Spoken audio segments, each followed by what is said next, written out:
Dead body గురించి ఏ news రాలేదు. మన మీద ఎవరికి ఎటువంటి సందేహం లేదు. ఇకనైనా కంగారు పడకుండా ఉండండి.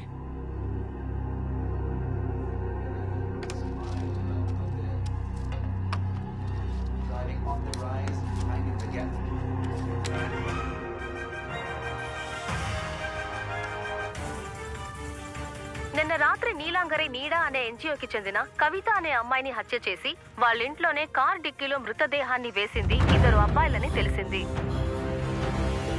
అదే రాత్రి ఒక పోలీస్ ఇన్స్పెక్టర్ కొడుకుని ఆ 2 అబ్బాయిలు హత్య చేసి ఆత్మహత్య